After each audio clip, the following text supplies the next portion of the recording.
Hey guys, hope you're all doing well. Now for today's video, I wanted to talk about the Jurassic Park Tyrannosaur. Specifically, the dinosaur that we saw escape from the Lockwood estate just before it took off into the redwoods of California. When it comes to popular dinosaurs in this franchise, it's safe to say that the T-Rex is definitely towards the top of that list. Other creatures have their fair share of fans too, but the Rex from Nublar is one of the most easily identifiable animals in the film series. With that being said, her next appearance will no doubt come in the final chapter of the Jurassic World saga, which is due out for release in just a little over 2 years' time. But how exactly will she make it on her own during the off-season? How will the T-Rex survive after the events of Fallen Kingdom? That's the subject that I want to talk with you all about today.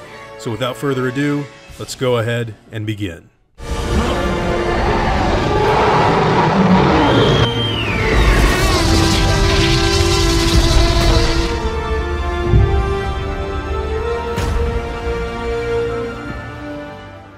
So the last time that we get to see the mighty T-Rex is in a scene where it easily breaks into the lion exhibit of a Californian zoo. The last bit of information that we have on this animal from the last movie is that the public is very much so aware of its existence in the state, and it's more than likely going to have people scrambling to extinguish the threat, just like we saw at the end of The Lost World. Other dinosaurs are probably going to have a much better chance at laying low, but the Rex is undoubtedly known as a dangerous intruder in the humans' territory. So how is she going to stay alive in between both films? Well, I think the most logical assessment that we should think about first is that she's probably going to be recaptured pretty quickly. It's hard to say exactly what the humans will do with her, but she will more than likely be tranquilized and transported to a secure location before the events of the next movie. The dinosaur is already coming into contact with civilization almost immediately after it escaped. So people know that this thing is out there and that it poses a dangerous threat to them. With that being said, I don't honestly think that this animal will have too hard of a time surviving. If the Jurassic Park films have taught us anything, it's that life finds a way.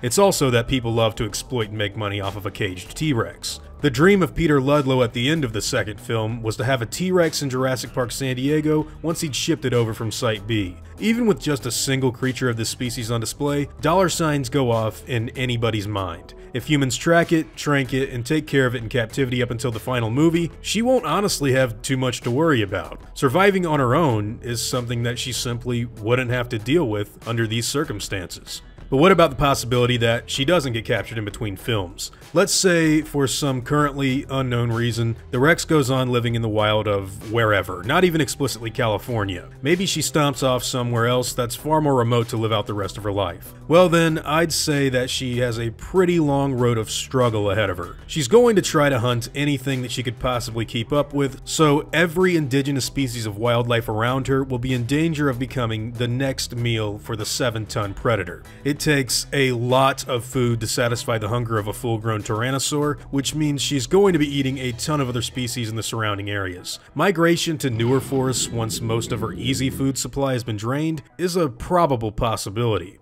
Now, just like we've done with the previous videos on the Mosasaurus and Nick Van Owen, I want to talk about the two very important factors that play into every movie's development, no matter what it may be. The first thing to discuss is what happens in the in-canon film universe that we all get to see in the final product itself. We just did this. The second is obviously to talk about the reality of what happens behind the camera during the development of these movies. If we look at questions like this and apply a rational thought process into any sort of speculation that we partake in, we'll get our best shot at having an accurate conversation. And if we look at the variables that exist behind the camera, we know for a fact that the T-Rex will indeed survive and will most definitely be coming back for Jurassic Park 6. The evidence that I have to help back this statement up comes from a YouTube live stream that Colin recently did with Frontier. In the stream, the subject of dinosaur fights within Jurassic World evolution became a topic, and we actually got to see an Ankylosaurus take out a T-Rex in a duel. Writer and director Colin was quick to say that there is a short list of things that he and others are simply not allowed to do in the movies, and one of them is, of course, killing a T-Rex.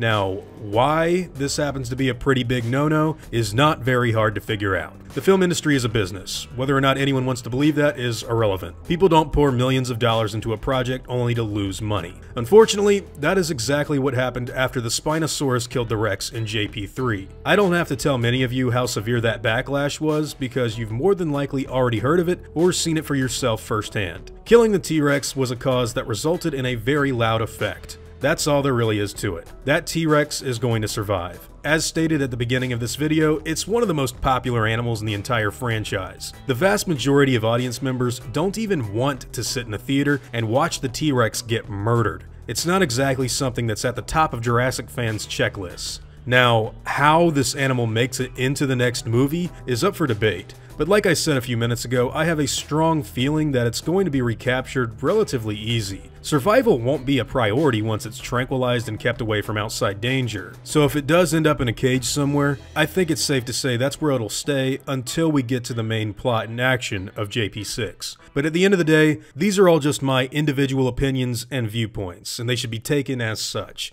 I'm very curious to know what all of you guys think about this creature's survival in between films. How do you personally think the Rex will survive after the events of Fallen Kingdom? Now, whatever your theories, thoughts, and opinions may be, I'd love to hear them and see the conversation in the comments down below.